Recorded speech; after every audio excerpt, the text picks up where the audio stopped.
Egun on guztioi, habiendo quórum suficiente, iniciamos el pleno extraordinario número 2 del año 2021. Primer punto del orden del día, aprobación de la urgencia de la convocatoria. ¿Votos a favor de la urgencia? Pues se aprueba por unanimidad. Punto 2 y único punto principal, es aprobación de la prórroga y la modificación del convenio de cooperación municipal suscrito en 2017 para la promoción y desarrollo socioeconómico de la comarca de Beterri y Burruntza. Reunida la Comisión de Socioeconomía el 21 de enero, emitió el siguiente dictamen.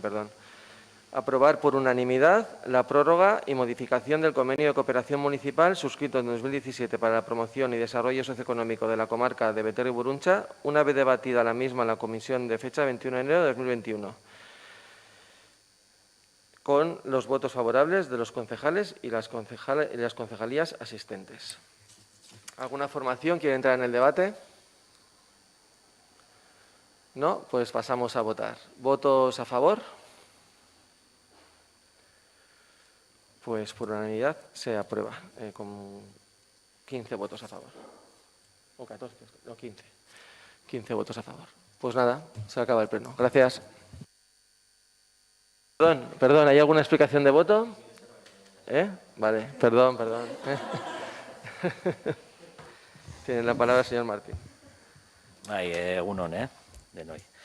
Bueno, 2017ko urtarrilean 27an, Andoain, Astigarraga, Lasarte-Oria, Hernani, Urnieta eta Usurbilko udalek sinatu genuen lankidetza hitzarmena luzatzeko proposamena izan dugu mahai gainean.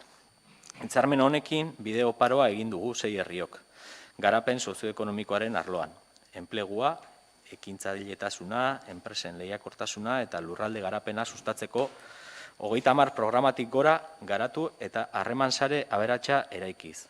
Pertsona, ekintzaile, enpresa, hezkuntza zentro eta bestelako eragileekin. Bide horretan, 6 herriok eskerrak eman beharrean gaude batetik Andoaingo udalari hitzarmenaren kudeaketaren zama handiena bere gain hartu duelako. Eta bestetik, programa horietan lan egin duten pertsonei. Alegin itzela eta maila handiko lan teknikoa egin dutelako. Beterri Burruntzako mankomunitatea sortzeko bidean gauden honetan ezinbestekoa iruditzen zaigu hitzarmena luzatzea, amaitu gabe dauden programak amaitzen joateko, eta mankomunitatea sortu eta operatiboa izan bitartean herritarren beharrei erantzuteko funtsezkoak izan daitezkeen programa berrien dirulaguntzak eskatzeko. Hitzarmenaren baitan sortu dugun lan dinamikari eustea eta areagotzea inoiz baino beharrezkoagoa da. Gaur, pandemiak eragindako krisi ekonomikoaren ondorioei modu proaktiboan erantzuteko. Horrek du erabateko lehentasuna. Hori da gure helburu nagusia. Eta betebeharra eta hori lortzeko behar diren tresnak, hitzarmena luzatu mankomunitatea sortu, eta baliabideak jarri behar ditugu. Hitzarmena luzatzea behin-behineko irtenbidea da. Helburua lehenbailehen mankomunitatea sortu eta behar duen baliabidez hornitzea delako. Mankomunitatea behar dugu, eskualde izaera indartzeko eta eskualde gisa pertsonen eta gure eskualdearen garapena sozioekonomikoa sustatzeko. Herritarren erreferentzia izango den lankidetza esparrua izan behar du. Bai eta beste erakundeen aurrean gure eskualdea ordezkatuko duen solaskidea ere. Horren bestez, hitzarmena luzatzearekin ados gaude eta aldeko irizpidea eman dugu. Aldeko botoa emanez.